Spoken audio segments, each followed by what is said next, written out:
Imagine a quiet morning in the Vatican, October 6, 2025.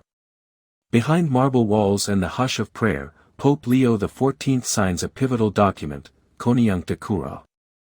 To some outside media, it may seem like a financial reform. But for the Catholic Church, it is a theological torch, a call to return to love that bears responsibility. This document is not about numbers. It's not about profit. It's about communio, a communion of love alive in the body of Christ. Here, the Catholic Church stands firm, distinct from the logic of tithing often preached as a faith contract: give 10%, and God will multiply. No. The Church does not sell blessings. The Church celebrates grace. From tithing to communion. In many Protestant pulpits, tithing is presented as a spiritual investment. But Pope Leo XIV reminds us, worldly wealth is not a tool for self-enrichment, but a means of participating in salvation. Giving is not for personal harvest, it's to uphold the one body of Christ. Every institution with surplus, writes the Pope, must help those in need, like a family that supports one another. This is where love becomes real, not in promises of return, but in solidarity. Corresponsibility, a wise middle path. The Church is not anti-money.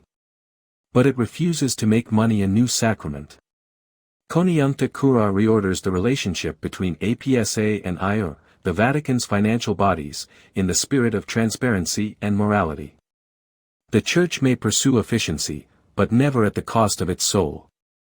Every investment decision must submit to justice, sustainability, and service to the poor. Here, wealth is not privately blessed, it belongs to Christ, and through Christ, to all the faithful. From transparency to salvation. Financial reform is not just an audit, it is structural conversion. Pope Leo XIV restores the integrity of church institutions to the spirit of the gospel, fidelis dispensator et prudens, a faithful and prudent steward.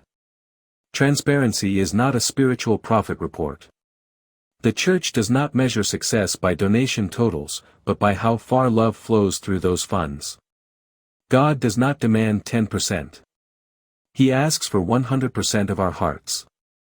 A lesson for the Church. The culture of tithing is sometimes blindly adopted, even by some Catholics. But Coniuncta cura reminds us, the Church is not a spiritual corporation. Priests are not God's stock managers.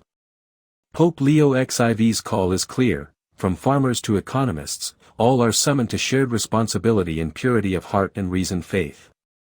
Giving is not driven by fear of curses, but by love.